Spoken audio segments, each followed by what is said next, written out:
Welcome to Torah Smash, the podcast for nerdy Jews, where our lives of Jewish learning collide with our love of nerd culture. In each episode, we discuss what we lovingly call a Torah Smash, which we have defined as a beautiful collision of one thing from the world of Judaism with another from nerd culture. I am Barak Malkin, and joining me today are... RDY. Josh Edelglass. And unfortunately, Ethan needs to step away for a few episodes for personal reasons, but he's hoping to be recording with us again soon. But as you heard, our guest for today's episode is Josh Edelglass. Josh is the co-director of Camp Ramah, New England, a conservative Jewish overnight summer camp. Josh illustrated the graphic novel Jose and the Pirate Captain Toledano about Jewish pirates in the years following the expulsion from Spain. Josh's latest book is called Brother's Keeper and was just released at JewCE, the Jewish Comics Convention in New York. Josh illustrated stories for both volumes of the Jewish Comics Anthology, published by Alternate History Comics, and his artwork has appeared in numerous exhibitions, including POW, Jewish Comics Art and Influence, and JoMix, Jewish Comics Art and Derivation. Josh is a huge Star Trek fan, a voracious reader of comic books, and he'd be happy to tell you his strong and what he believes to be the correct opinions on the proper order to view the Star Wars films. Welcome, Josh. Thank you. I'm happy to be here. Yeah. I'm so sad you don't get to meet Ethan with that introduction of your love of Star Wars and Star Trek.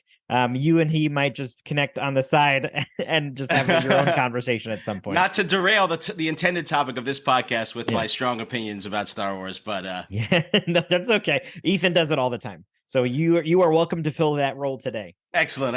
Yeah. No, it was wonderful to meet you at JewCE and get a chance to meet you and see your work. It's a wonderful program. I came home with so much stuff that while I was there, I actually had to empty my haul into my car halfway through because I thought my bag was going to break. Oh my goodness, me too. I mean, even though I was there sort of selling my own stuff, I could, every time I had a break, I'd walk around to a couple of the other tables and I couldn't help. There was so much great stuff. My backpack was quite full. Yeah. I have got to go next year. It was so special. There were so many great guests there, and there was just such joy and love of comics and the art form, and it was a lot of fun. I hope they do it again. I do too. I really do hope they do it. Right, New York Comic Con is fun, but it's very commercialized, and I got to chat with every single artist and writer that was at the table. All of the stuff that I brought home, each one of those is personally signed by every person that I met. It was wonderful. It was so wonderful. Yeah, I'm just making RDY jealous. Yeah. Come and join me next year. I know this is an audio medium, but I am nodding my head vigorously. Yeah. Well, if you are looking for a live experience, and before we get into the topic, I want to remind all of our listeners to mark your calendars and get ready because coming this January to Chicago is Torah Smash Live.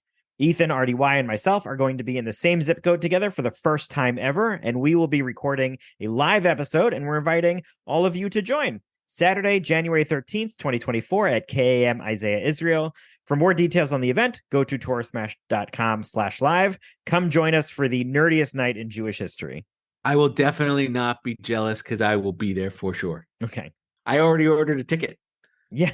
Awesome. Well, so I guess the nerdiest night in history. That is a bold statement. So now we'll make Josh jealous now that he won't be at the Chicago. Unless you're going to join us, Josh. I don't know how far that drive is. It's a little bit of a drive from Boston, but yeah. Cool. Well, if you were ready, I think it's time to jump into today's topic. So for today, we're going to look at the recent addition to the expanding MCU multiverse with the Loki series. And we just talked about Loki about a year ago now in last year's Hanukkah special, where we discussed the similarities to Herschel from Herschel and the Hanukkah Goblins.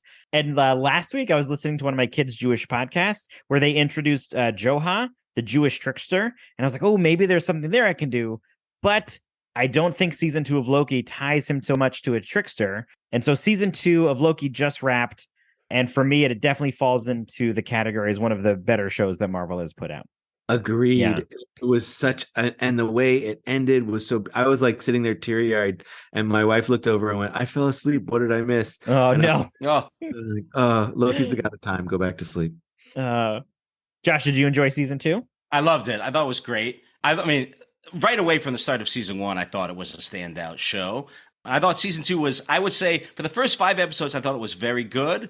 And the 6th episode was spectacular. They stuck the landing, which is probably the most important thing. And I would say, I actually think that's probably the best ending of any of the Disney Plus MCU shows so far. I thought it was just agreed. Great. Yeah. I will say that I was actually getting worried because the way episode 4 ended, which was fantastic, but I was also getting worried because there have been so many MCU moments where it's like, is he dead? And you like with tense music, and is he really dead? Like the whole plot of Guardians 3, and then he comes back to life. And I think that they did not do that in a brilliant way. Yeah. Agreed. Yeah. And they really set to center the show. I mean, there was lots of great fun, adventure, and time travel shenanigans in the first, 4 or 5 episodes of the season. But I also was just so happy that they really centered that finale back on the character of Loki, and to look back on where he started, in that first Thor movie to where he wound up in that final episode of the season was really such a satisfying journey, I thought. Yeah. Yeah, I would say that as far as Loki's character arc in the MCU and how we kind of loved on the fact that we went backwards in his character arc so that he was back to like being the one who wants to rule Asgard and the world. And I think that in the Loki TV show character arc, he went well beyond the improvements that he made in the MCU. Yeah. Yeah. So thank goodness everybody loved Tom Hiddleston for them to give him more and more things for him to do in the MCU, because this was a beautiful thing. But I think it doesn't hurt that he executive produced it. Oh, true. Fine. But I think that ties in nicely what we've been talking about too today. So we're going to focus on one of Loki's more famous lines. He repeatedly reminded everybody that he is burdened with glorious purpose. In his early appearances, it felt condescending, as if he was the only one meant to be king, as the smart, intelligent heir to the throne of Asgard. But as we saw in the Loki season 2 finale, he completely understood that being burdened with glorious purpose does not necessarily mean that it is for you. Sometimes what you're doing is meant for the betterment of others. So with that, what popular Jewish story or character are we going to talk about who also finds themselves learning that sometimes your responsibility is learning that compassion towards others is what's most important? That's so awesome, because I was so sure you were going to go in a different direction than this. Nice. And before I give my guess, which I have, I also want to say, like, I loved that he learned that the burden was more important than the glory. Yeah, loved that. Yeah. So, Josh, do you have a guess of what today's smash is? Is it Job? Oh, it is not Job. That is a good guess. That is a good guess. If you're interested in learning more about Job, you can go back and listen to our episode on Thor 4. So, absolutely. RDY, what is your guess? Yeah, my guess is Judah. Oh, you guys, you know what's so interesting is that you both got the first letter right. Today, we are going to explore the storyline of Loki season 2 through the lens of the Book of Jonah. So for those who are unfamiliar, Jonah was reluctant when called upon by God to go to the town of Nineveh and instruct them to change from their sinful ways or be destroyed. Jonah first hopped on a ship to avoid this responsibility. He was swallowed by a large fish, most commonly translated as a whale, and finally decided to follow through on his task. When he did, the people of Nineveh saw the errors of their ways and changed. Jonah wasn't happy that he was sent all this way and they didn't do anything. And he then had to learn that deciding their fate was not up to him, that he needed to have compassion for these people that he did not know. If there was many beasts as well. And many beasts as well. Yeah. Absolutely. That cryptic ending. If there was an opportunity to repent and do better, they fully accepted that, and Jonah needed to as well. So, I think this is a brilliant smash because, like, I have for many years described Jonah as the Bible's teenager, and Loki is for sure the MCU's teenager. Yeah, and I think what's interesting is that in terms of like the teenager piece, this shift happens at end of season 1, beginning of season 2, right? And not that Eliath at the void is the whale, but that point of him ending up in this voided space, this dark space, is what turns him around officially to where he then in season 2 essentially tries to fix what he thinks is right? Just like Jonah. And then at the end finally understands that that's not actually the purpose of his mission. Oh, so that's so interesting to hear you say that, because as you were talking, I was thinking that that dark void for Loki was actually towards the end of season 2, right before the turn, when that moment of as the universe is getting spaghettified around him. Yeah. And that's, I think, the lowest we've ever seen the character, except maybe getting smashed around by the Hulk, I guess. But like emotionally low and alone and bereft. Yeah. Well, I think that would actually be for the Jonah story. When the rice in his plane. The what? The hot wind. Yes. Yeah. Yes. When the tree is destroyed, there's a hot wind, right? That is Jonah's lowest point. And I would agree that you think you've done what you're supposed to do, right? Just like Loki thought he did what he was supposed to do. Right. And now all is forlorn. There's no possible way life should be like this. I am so bereft and I can't go on anymore. And then has the epiphany, just like Jonah did at the very end. So that's, I believe that's that connection. I love that. I would say, though, that Alioth is probably not the whale, but that entire world is the whale. Yeah, I think the end of time is the whale, essentially. Yeah, for sure. Yeah, so let's start with this idea of glorious purpose and responsibility. And aside from this story of Jonah, what do we think Judaism says about each of our own glorious purpose? Well, if I could start, I think, first of all, the whole storyline in Loki about free will. Loki has that villainous speech in the Avengers, really mocking the idea of free will. That speech where he makes everybody bow down to him in Germany, I think. And he scoffs at the idea of free will. It says, mankind was made to serve.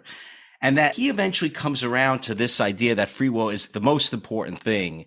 To me, is a very Jewish idea. Yeah. That idea that we human beings are fallible. We are not angels. It wasn't the angels that needed the Torah. It's fallible human beings who are going to make the wrong decisions, but that we should be allowed to do that, to have that freedom to make those choices, because the ability to make the bad choice makes, when we make the right choice, that actually makes that meaningful. If we could only make the right choice, it would mean nothing. To me, that's a very Jewish idea. Absolutely. And actually the free will is where I thought you were going to go for the whole thing. That idea that I believe it's Deuteronomy chapter 30, where it says that, we have to choose good and life, that both good and evil are put before us and we have to choose. And in some translations, especially translations that are interspersed with interpretation and commentary, they'll say, like, because I have given you free will to choose, you should choose life, which is not a direct translation of the text, but several medieval and older translations have that in there. So it's woven into the fabric, dare I say, of the Torah. Yeah, I completely agree with both of you.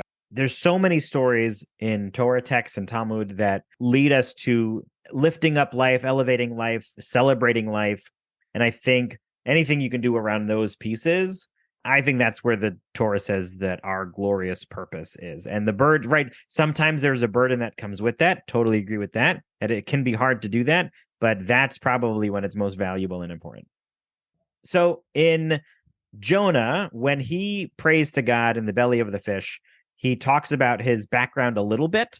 He casted himself away from the Lord. He felt like he was drowning and buried and over his head, and says that he will return to God's holy temple, as long as he's saved from this wretched place, sort of thing.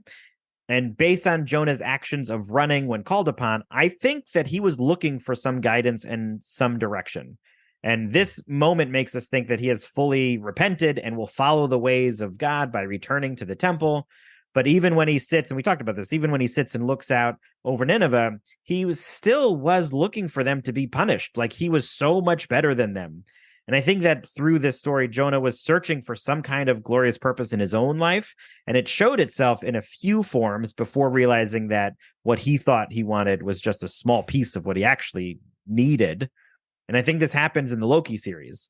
I think each of the characters are striving for something that they think they want, and they almost get that piece at some time in the series, but then they do get in the end what they actually did desire, just maybe not how they had imagined. So that's very interesting, because I think you see there are several characters in Loki who go in very different directions. And I must say, as an aside, I felt so complete by the Loki story. Yeah. I have some questions about where some of the other characters wound up. I was particularly that Mobius was left at the end, not with his family, but sort of wandering the earth. I don't know, I'm curious. No, This might be a bit of an aside, but I'm curious what you guys thought of that. To me, that was with Mobius, I expected more of a one-sided ending. No, no, I didn't see him wandering. What I thought, right, he was just going to stand there for a little bit, but for Mobius, he was looking for others for himself, a friend, family of whatever you might want to call it. And while So was Loki. well, so was Loki. Yeah, Loki. I think that's why they connected those. That's two why they so, connected so at that point.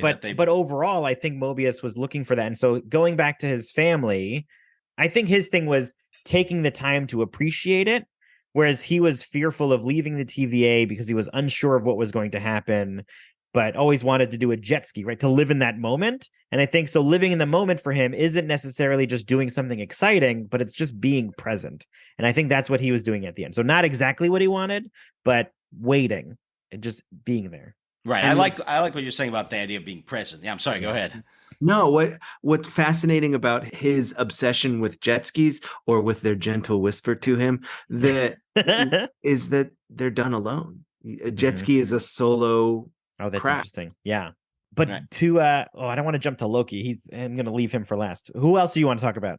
Well, I actually want to return to what you were saying about Jonah. I think that's also, it's interesting that I think you see in the Jonah story, and also in a lot of these character arcs and the sort of the zigs and zags of these character arcs, that change is hard, and that sometimes people make a progress or a move towards a change, but yet it can be hard to really shake off how you've been or the way you're used to seeing the world. I think can be harder.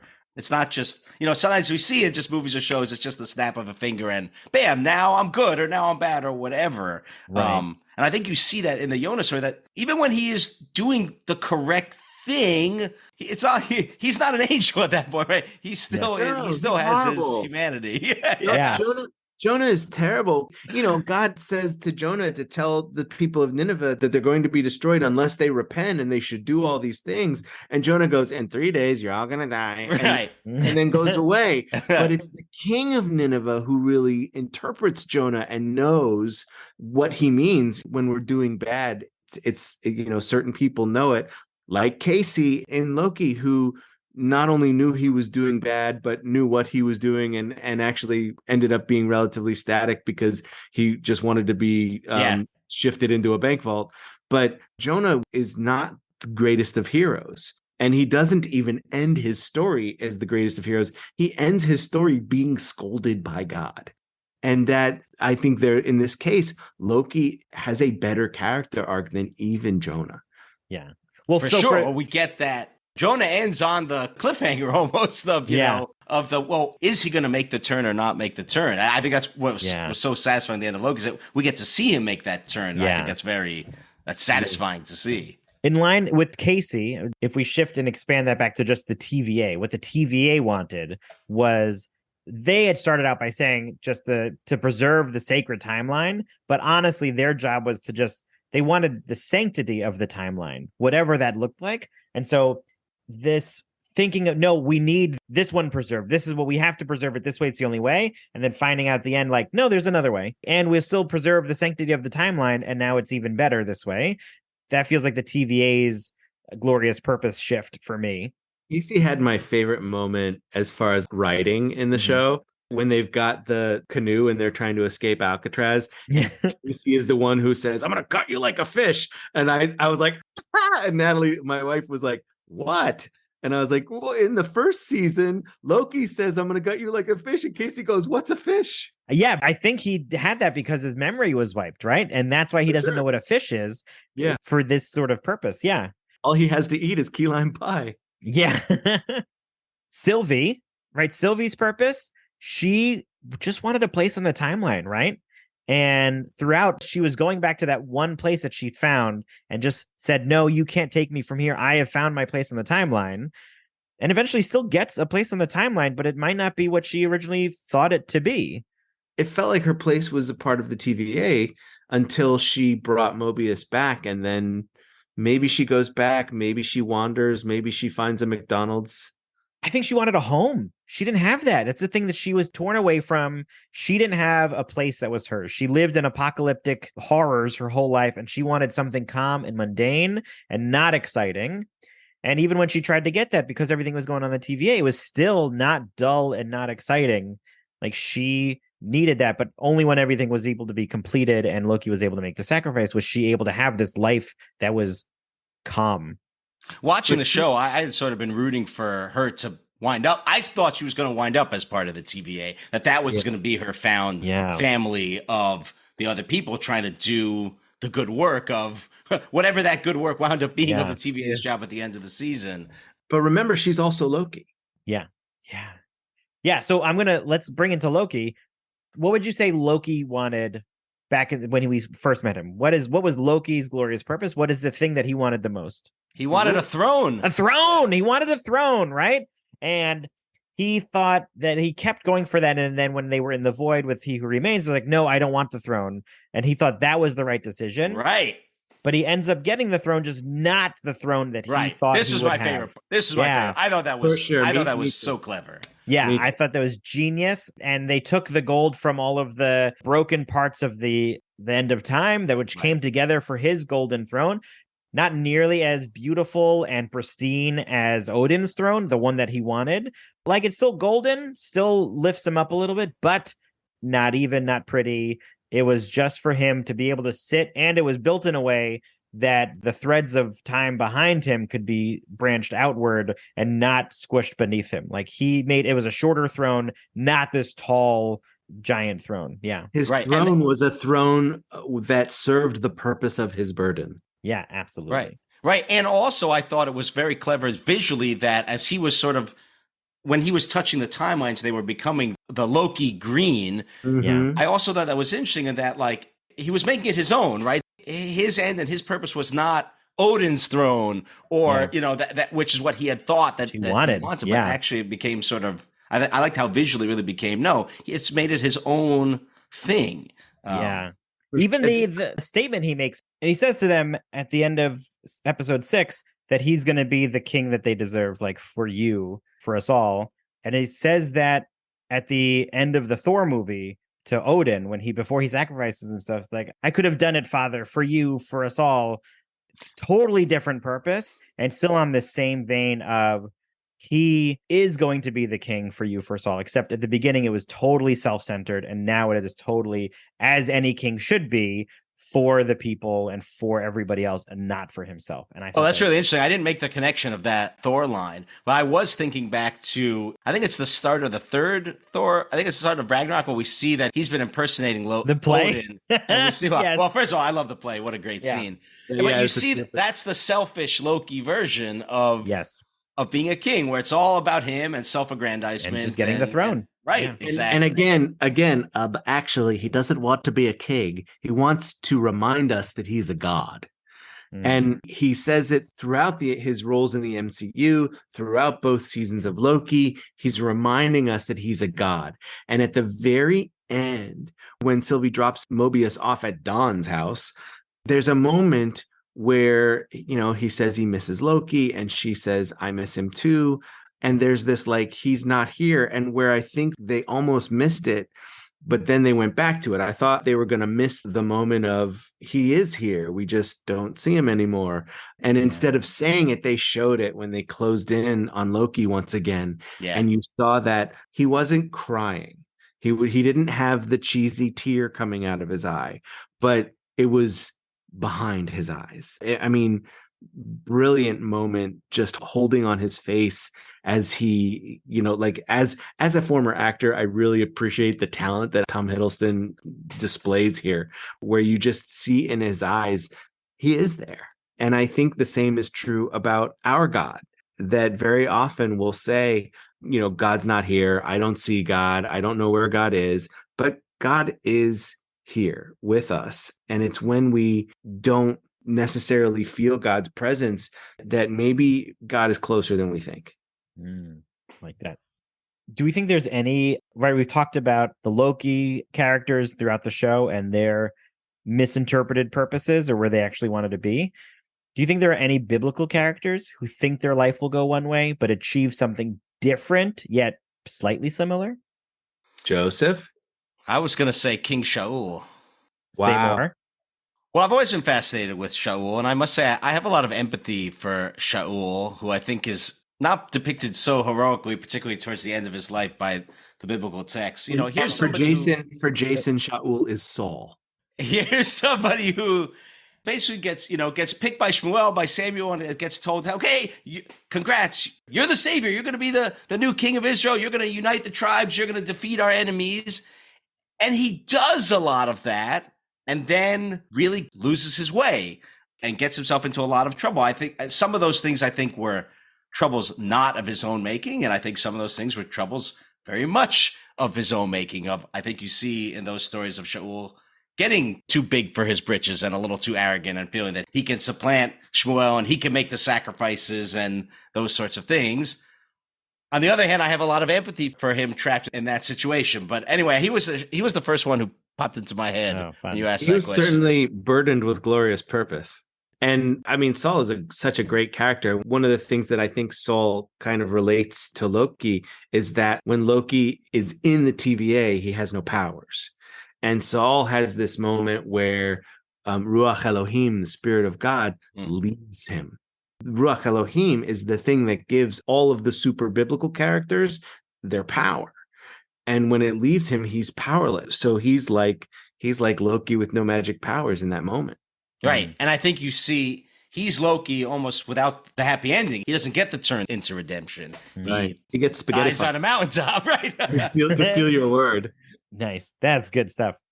Well, we've mentioned a couple of times about Loki now at the end of time and what's going to happen next. So let's talk about these like unseen next steps. Just like how Loki is now no longer part of the timeline in the MCU, Jonah seemingly disappears from Jewish history and texts after this as well. What do we think happened to Jonah after his story finished? Is he somewhere on a throne? In honor of Ethan's absence and wishing him well, I'm gonna Ethanify your question and go back. Go ahead.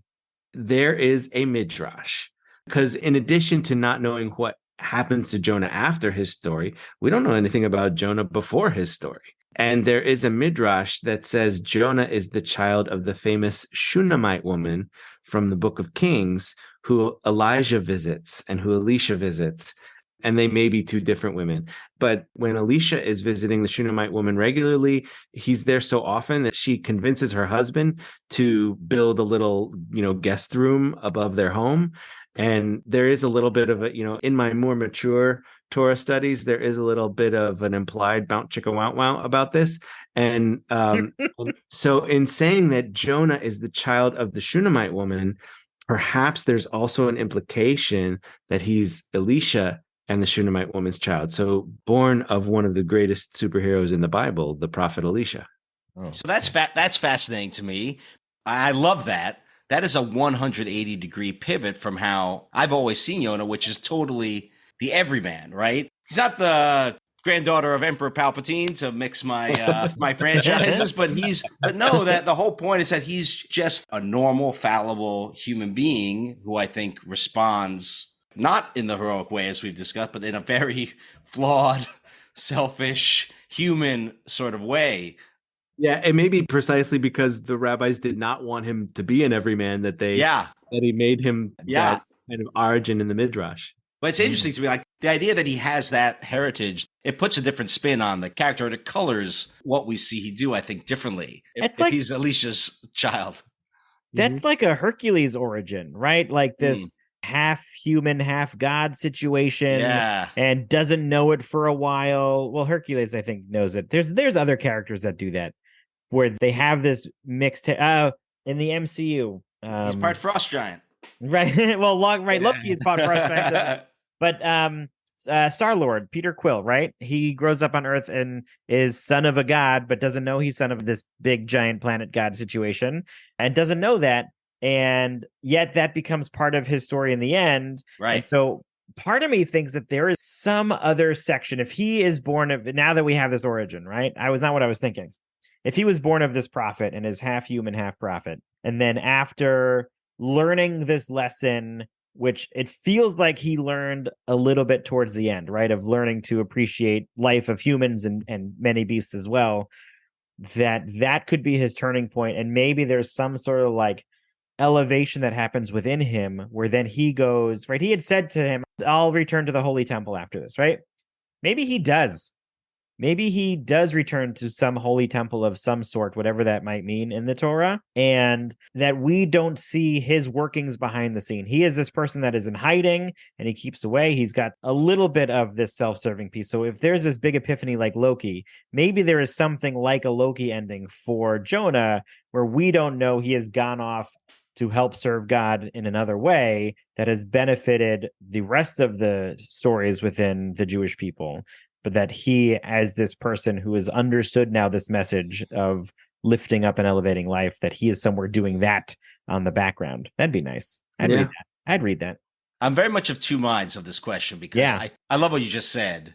And I think I want to, like Fox Mulder, I want to believe that. And I think that reading the story and rereading the story, that type of ending is the ending that I crave, that he did learn the lesson. He is contributing behind the scenes. Right. And I would say sometimes when I read the story, I have the more cynical, like, no, the reason we don't get anymore is because he wasn't the hero of a story or a movie or a TV show, that he was a flawed human being who maybe made some progress, but maybe didn't quite learn more of learn what we wanted. More of a cautionary tale. Yes. Right. Not for him, for us. Yes. Yeah. That's the more cynical read of it. Oh, interesting. I want to believe the first view.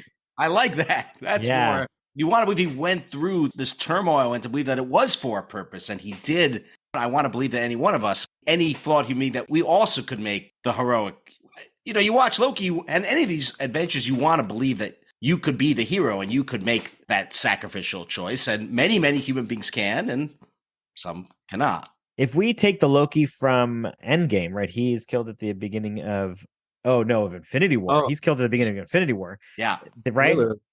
And he ends there, not fully redempted, still trying to, in a sense, he was trying to save his brother, but really the purpose was for himself to survive.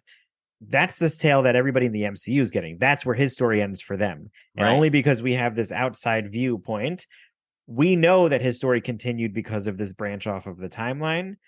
But everybody else that he's associated with has this cautionary tale. Yeah, isn't that interesting? And probably for the realities of casting and getting the other action movies in the show. But like, it is very interesting. The show, like, he doesn't reconnect with Thor. He doesn't reconnect with his mother. Yeah. Even though he could have time traveled, I guess, wherever he wanted towards the end, we don't get those scenes. That's very interesting. Like, to the rest of the MCU, he's still that more flawed character. They don't get to see that turn, which almost to me increases the heroism, that he doesn't get the glory from the people who knew him. He doesn't get that emotional satisfaction of like, look, brother and mother, like I turned out good. It's unknown to them. That almost to me makes it more heroic. Yeah. Can I give you a nice prediction?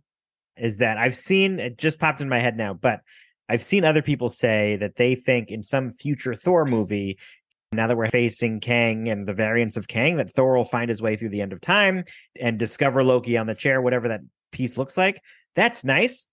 I just recently finished the Doom Patrol series from DC Comics, and the end of that has a very, very heartbreaking ending for one of the characters, but that reflection was more about the family connection. And so I'm going to theorize that Loki doesn't end up reconnecting with Thor. Instead, Loki ends up reconnecting with Thor's daughter in the MCU. Like daughter, not daughter. Not Job. I called him Job. Gore's daughter, who Thor is now raising as his own. Right. Is Love and Thunder. Love of Love and Thunder. I think Loki will get the chance to meet her and see the kin now of Thor instead. And that'll be a different, like, oh, I didn't get to see my brother again, but he's continuing on through time, just as I am continuing on through time, sort of thing. Do you two want to see Loki again, or do you want this to be the end? Do you want to leave this character here? That's a really good question. I will. Before I answer that, I want to say to Barack about your prediction. I think it's a beautiful midrash that will not appear in the meantime. If it happens, it'll be another 10 years. Like it's not going to happen soon. When our dozens of listeners include one of the producers of the MCU and they go, yes, oh, that's a good idea. Nice idea. Nice idea. Make a note of that. Yeah. And you get thanked in the end credits. Oh, so good. With a little cameo. It's one of those things that, like, of course, I would love to see more Loki. I think he's a great character. I think Tom Hiddleston has not just done him justice, but brought him to new heights. And I think because of that, we need to be done. And, one of those, like, leaving at the heights. I don't think they'll do it. I think Tom Hiddleston is loved too much as an actor in the MCU. And we've already been to places that don't exist in time where we re-met the Red Skull. And I think that leaves opportunity for us to revisit this end of time with Loki on the throne. I think while it would be nice to just leave him alone, I don't think they will. Just like the comics never leave somebody to die, he's going to come back. I think they're all going to come back in some way. I want to start wrapping us out, but let's do some Loki stuff. Favorite parts of the Loki series? OB. Oh, nice. Ouroboros. What a great name for the character. Oh, yes. And I'm only retroactively upset that he wasn't in the first season because he was so good. Right. In the second season. Also, technically he was in the first season. We just never saw him. We just never saw him. But it also just makes sense because of Ke Kwan's track back to entertainment. He, on his timeline, he wouldn't have been in the first. Yeah, that's right. But the Ouroboros moment where he was inspired by Victor Timely and Victor Timely was inspired by him, and then they shook hands, and I'm like, oh my God, it's an Ouroboros. And then they just told us instead of only implying it. But I thought that was a terrific moment. Yeah, for RDY's sister Susan, an Ouroboros is a snake that eats its own tail. And so it's this constant never-ending circle. And throughout Loki season 2, we see a lot of circles throughout every area. The room with the pie is a circular room. They're on the Ferris wheel, which is a circle. The lights are circles throughout. There's a lot of circular shapes occurring within season 2. And this whole going back in time and reliving you can track his life through his time slipping jumps. And on top of that, the last episode of the series is called Glorious Purpose. Yes, and so is the first episode. The first episode of the series. Yes. Like, what a nice turnaround. What a nice Ouroboros. It was beautiful. Yeah, very clever. I think some of my favorite moments are all of the throwbacks to other parts of the MCU, and in season 2, throwbacks to season 1. I already mentioned the line about gutting like a fish, and even the credits at the end threw back to both seasons of Loki and a whole bunch of the MCU. Yeah. I mean, it's one of those credit scenes where you watch it every time. And I was saying, we watched the first few episodes with some friends, and I said, do the credits change every time, or am I looking at? We had the same conversation in my household. And I did you see? I saw a picture of this, but I didn't go back and watch it. There was an episode when he starts to learn about the time slip, and he's like, "No, I'm going to change this myself. I'm going to write the story." I saw a picture that says the credits said written by Loki.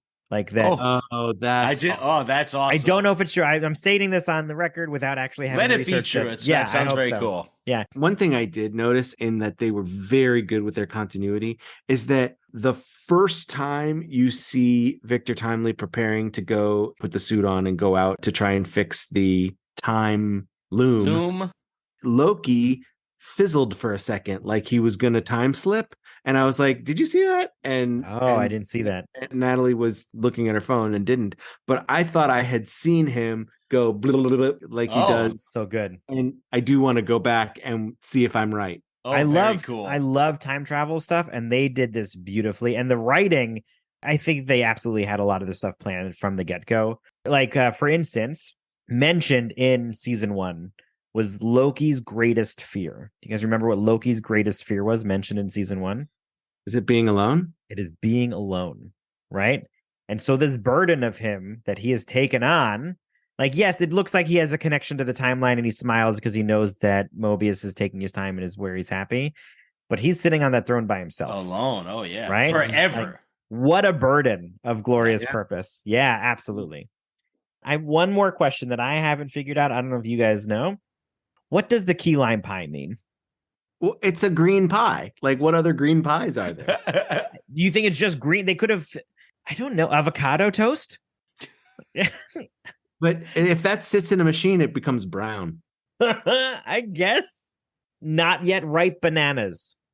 Like, I think maybe, dare I say, you might be looking a little too hard. Looking too much. I don't know. I just feel like something about taking a break. Like, I want to say these writers, these creators of this show geniuses. Thoroughly enjoyed the writing in this. That is what's making me think that key lime pie isn't just key lime pie. And I don't know if key LP has some sort of hidden See, I meaning that we don't- also thought it was the green, and to me also, there's something about that.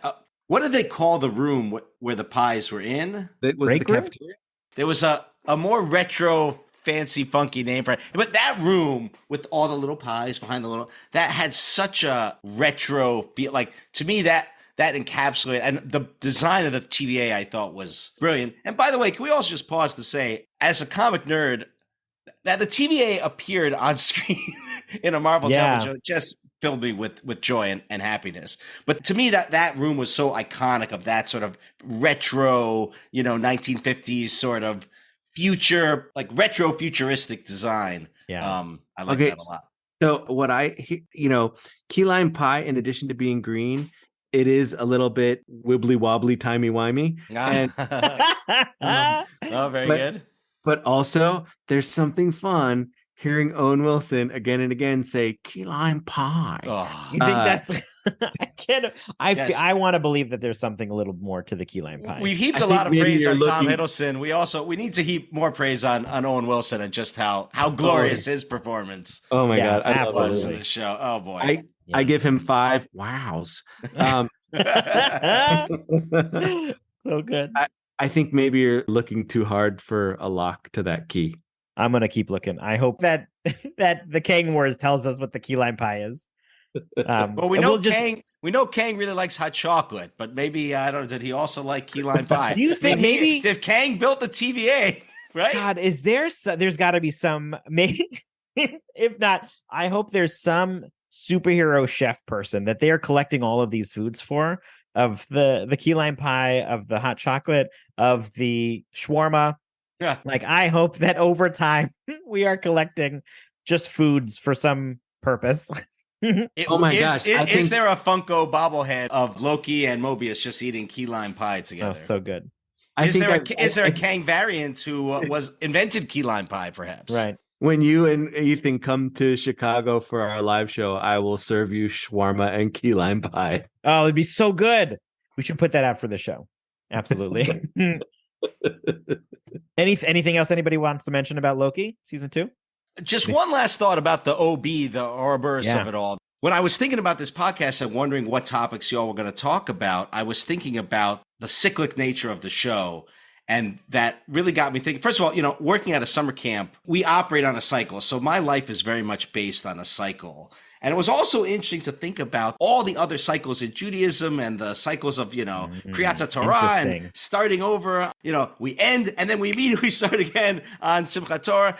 There's so many cycles in Judaism. I thought that was very, even though this is a super weird, crazy sci-fi show, I like that there were so many aspects of the show that also felt very real and very human. And that idea that even though, we live our lives in a line, and yet there are still so many cycles in human existence. And I like that was a part of the storytelling. I found that to be very interesting and meaningful. Yeah.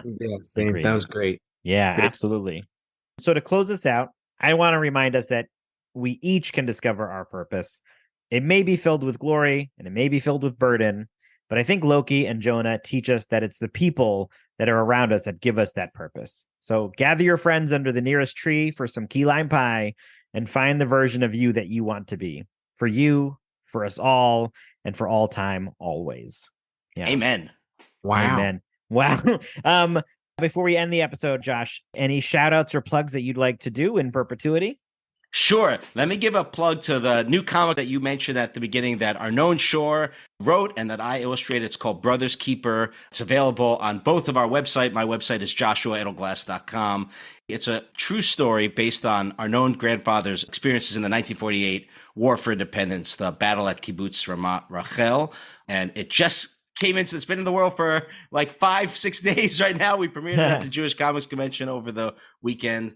When we started working on this in August, it was just a cool, interesting story from history.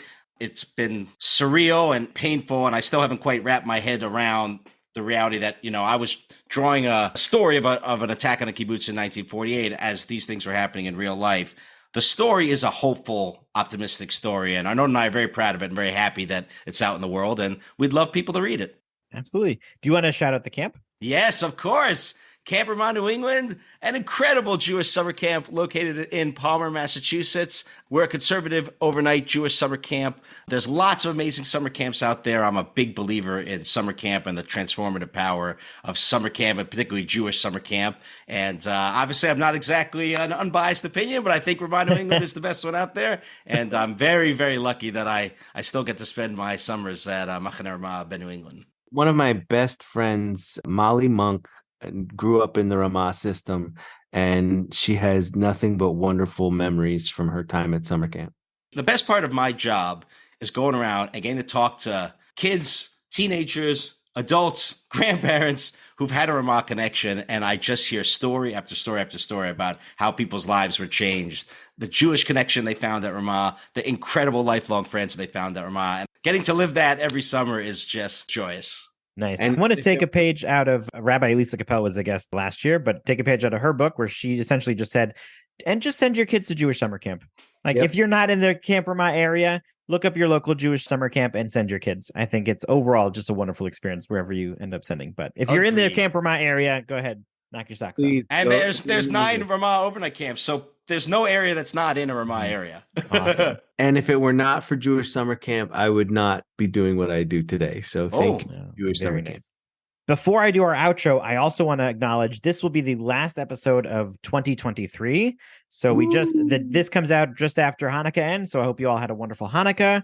I hope you all have a wonderful new year. And if you have not yet heard this wonderful mathematical end to the year, the end of this year ends with 12/31/23, which when you write it out is 123 123. So all my fellow math nerds out there, I hope you enjoy that if you have not yet seen it.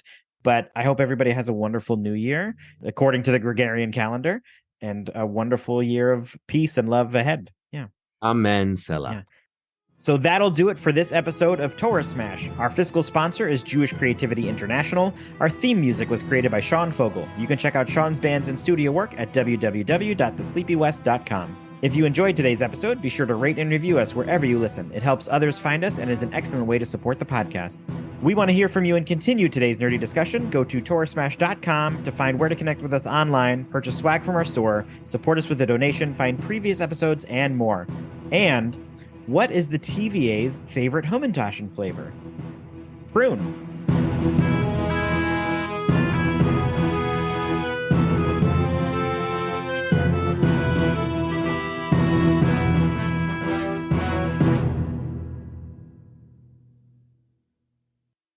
Oy.